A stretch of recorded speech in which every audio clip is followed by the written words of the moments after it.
Hello friends, તો આજે આપણે બનાવીશું બટાકાની ચિપ્સના ભજીયા. તો એકદમ સરસ એવા બેકિંગ પાવડર કે બેકિંગ સોડાનો ઉપયોગ કર્યા વગર જ એકદમ ફૂલેલા અને બહારથી એકદમ ક્રિસ્પી અને જોતાં જ ખાવાનું મન થઈ જાય તેવા ભજીયા બનાવવા ખૂબ જ આસાન છે.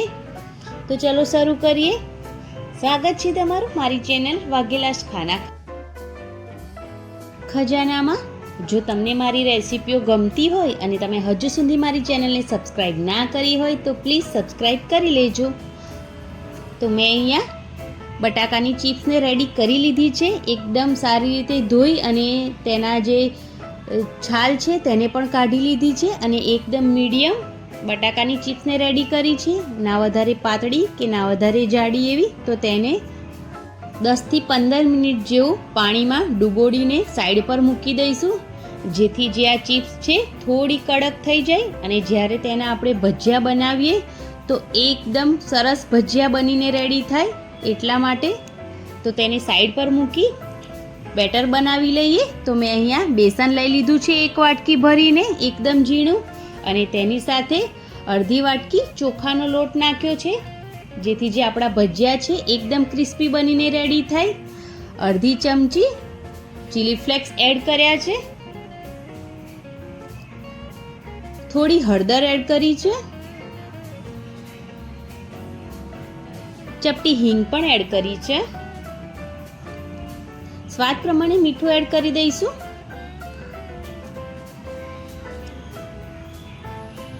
થોડું જીરું એડ કર્યું છે અને થોડો અજમાને હાથ વડે મસળીને એડ કર્યો છે.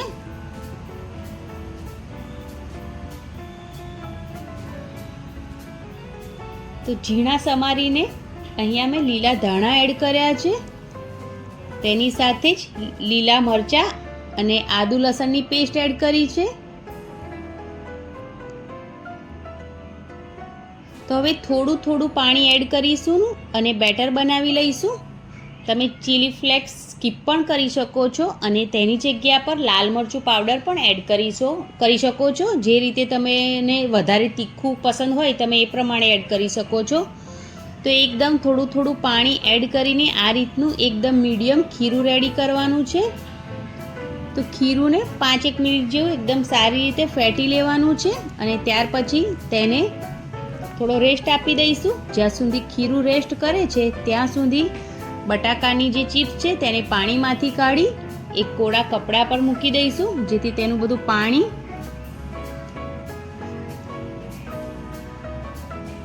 નીકળી જાય. તો એકદમ સરસ તેલ પણ ગરમ થઈ ગયું છે. તો થોડું તેલ લઈશું 1 ચમચી જેવું અને જે બેટર રેડી કર્યું છે તેની અંદર એડ કરીશું અને તેને મિક્સ કરી લઈશું તેલને. આનાથી આપણા જે આ બટાકાના ભજીયા છે તેમાં તેલ વધારે નહીં રહે. અને હવે એક ચિપ્સ લઈ તેને બેટરમાં એડ કરીશું. વધારાનું જે બેટર છે એ કાઢી લઈશું અને જે મીડિયમ ગેસ પર તેલ પણ રેડી કર્યું છે તેની અંદર મૂકતા જઈશું. તો એ જ રીતે બધી જ ચિપ્સને તેલમાં એડ કરતા જઈશું અને ગેસની ફ્લેમ થોડી મીડિયમ રાખવાની છે. અને જેમ ચિપ્સ એડ કરતા જઈએ તેમ તેને ફેરવવાની નથી બિલકુલ, જ્યાં સુધી તે એક સાઈડ પર એકદમ સરસ ફ્રાય ના થઈ જાય ત્યાં સુધી. એક સાઈડ પર એકદમ સરસ ફ્રાય થઈ જાય પછી તેને આપણે બીજી સાઈડ પર પલટી નાખવાની છે અને એ જ રીતથી તેની બંને સાઈડથી એકદમ સરસ ક્રિસ્પી ના થાય ત્યાં સુધી ફ્રાય કરી લેવાની છે.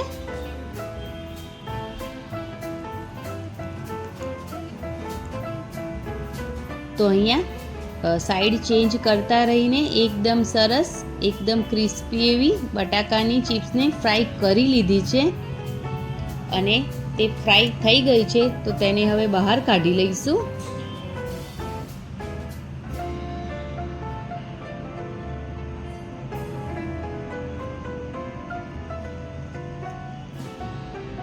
તો ખૂબ જ આસાનીથી એકદમ ઝટપટ એવા બટાકાની ચિપ્સના ભજીયા બનીને રેડી થઈ ગયા છે અને એ પણ એકદમ ક્રિસ્પી.